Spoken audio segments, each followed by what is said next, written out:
profesor, muy buenas tardes, días o noches tenga usted. Es un placer saludarlo y mandarle un fuerte saludo donde quiera que se encuentre. Hoy le explicaré un tema de la varianza. Y para empezar, ¿qué es la varianza? Es una medida de dispersión que se utiliza para representar la variabilidad de un conjunto de datos respecto de la media aritmética de los mismos. Así se calcula como la suma de los residuos elevados al cuadrado y divididos entre el total de observaciones. No obstante, se trata de una medida que también puede calcularse como la desviación típica al cuadrado. Fue Ronald Fisney, un matemático y físico, biólogo y estadístico de nacionalidad inglesa, quien en el año de 1918 introdujo el término de varianza en uno de sus estudios sobre biometría. También fue el primero que introdujo el estudio sobre el análisis de esta medida de dispersión. ¿Para qué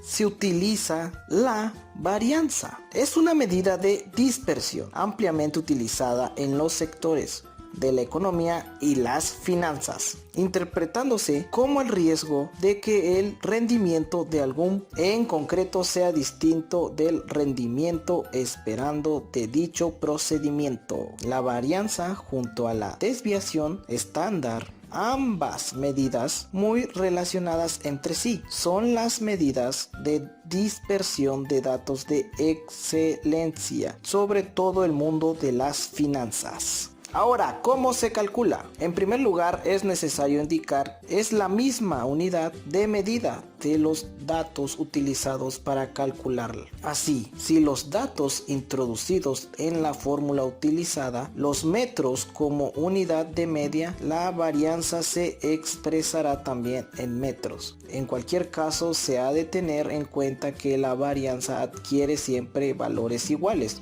o mayores a 0, siendo matemáticamente imposible que adquiera valores inferiores a 0, pues los datos introducidos se elevan al cuadrado. Vamos a ver la fórmula utilizada para calcular la varianza, en donde n representa el número total de observaciones o de datos utilizados para el cálculo de la varianza. 2. X representa los datos utilizados para el cálculo de la varianza. 3. X representa la medida aritmética calculada con los datos utilizados para el cálculo de la varianza. Ejemplo de cómo se calcula la varianza. A continuación, para despejar cualquier duda que pudiera surgir sobre el cálculo de la varianza, vamos a explicar un ejemplo sencillo sobre su cálculo. Vamos a verlo. Supongamos que tenemos 5 personas diferentes con distintos sueldos. Santiago 1.500 euros, Miguel 1.200 euros, Sara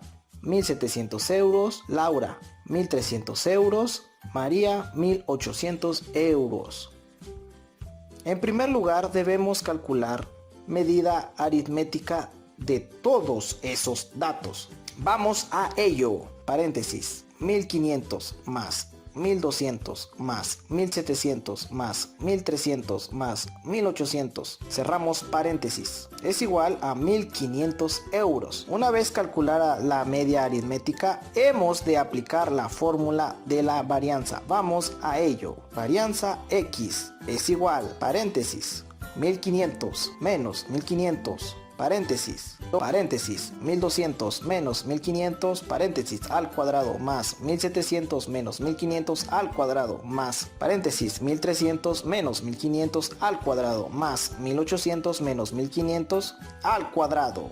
Una vez desarrollada la ecuación, el resultado de eso es 52.000 euros al cuadrado. Debemos recordar que la unidad calcula la varianza, obteniendo la unidad de medida de los datos utilizados elevada al cuadrado. Ahora vamos a ver las propiedades de la varianza. La varianza tiene una serie de propiedades y son las siguientes. Siempre adquiere un valor positivo o igual a 0 cuando el resultado es igual o significa que las puntuaciones son todas iguales. Segundo, cuando tenemos varias distribuciones con la misma medida aritmética y tenemos el dato de sus respectivas varianzas, es posible calcular la varianza total. Tercero, cuando todos los valores de una variable se multiplican por un número cualquiera, la varianza adquiere multiplicada por el número cuadrado de ese mismo número.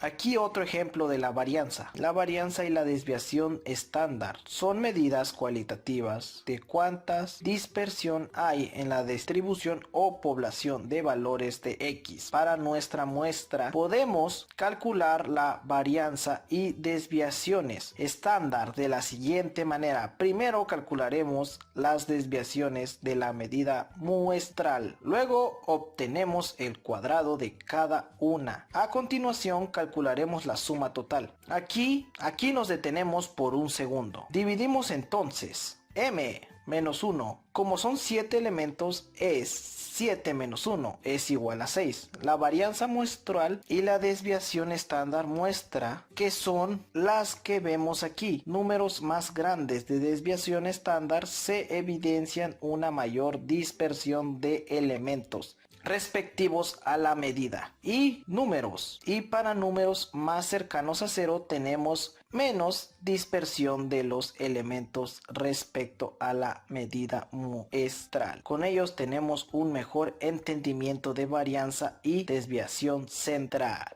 Y aquí la fórmula. Eso es todo, profesor. Pase usted un bello día, una bella tarde o una bella noche. Nos vemos pronto.